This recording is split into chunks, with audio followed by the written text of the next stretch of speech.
Hello mga kagats, bala magkakaroon tayo ng unboxing. Pero kakaiba yung unbox natin. Yung Meralco bill. Kasi ano ngayon trending ngayon sa social media yung mga post na about sa Meralco bill na malaki yung tinaas ng bill nila.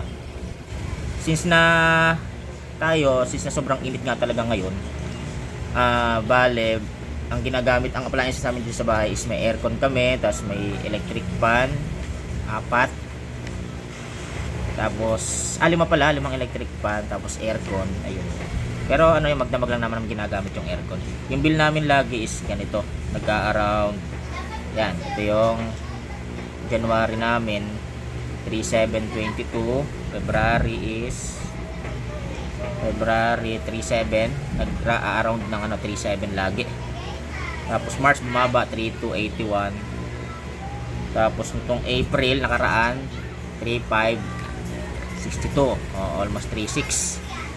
Then ito na yung pinaka latest natin ngayong May. Hindi pa natin nabubuksan, naka-list seal pa. Ito yung bubuksan natin ngayon. Na-unbox natin kung magkano. Kinakabahan ako kasi baka mamaya kagaya nung mga napapanood ko na nagte-trending. Ako wag naman sana. Sana tama yung nito. Kung tumaas man siguro, okay na sa akin tumaas mga 500 ganun. Pero kung dodoblehin, ako. Ano muna natin? Baligtad muna natin ka lang. Para di natin makita. Yan, nakaganyan. Yan, nakaganyan na. Ganun natin, takpan natin. Ito to, nilalabas na. Your electric bill is ito pala sa dulo. Ito to. Yan. Ilang kaya? 0.74. 7. Oh. 7. Oh. What the? Ay. Ayan no. Sinabi ko na nga ba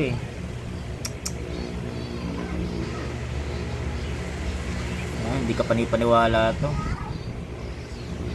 Tingnan nyo guys ito yung bill po namin lagi 3/2 ng March, February 3/7, tapos January 3/7. Yung April po namin is 3/5 lang. Kasi ito po ngayon parang masyado namang yan. Hindi ka panipaniwala po yan. Pare-parehas po ng yan ng billing na ayan customer account number. Yan po yung account number namin ng April. Ito po yung May. Grabe. 3/7/22, 3/7/20 nung February, tapos nung March po 3/2/81. Grabe yan. Hindi makatarungan yan. Sakit sa sakit sa ulo. Ngayon lang kami nagkaroon ng bill ng ganito. Ayun yung April, yung April namin, tingnan nyo nga paano nangyari yan April namin nasa 247 kilowatts lang. Tas ngayon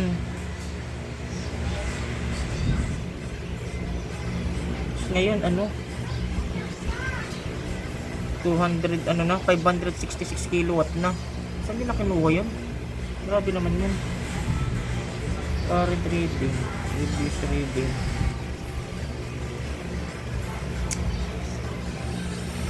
Ay naku, mapapaaray ko ka talaga. Hindi kami maabot ng ganito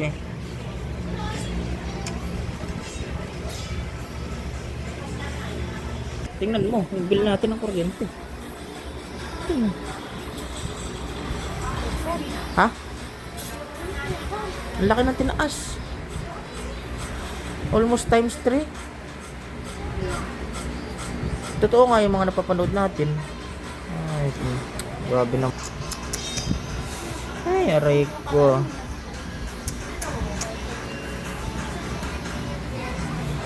Sana naman next month bawiin nila yan kasi Napakataas po.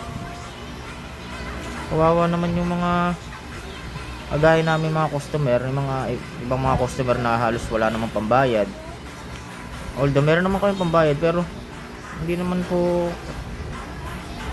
makatarungan tong ganito. Grabe naman tinaas, 5,000.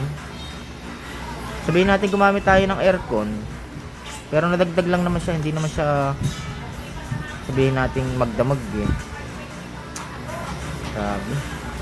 Comment down below po kayo kung ganito rin po yung nangyari sa bill ng kuryente niyo.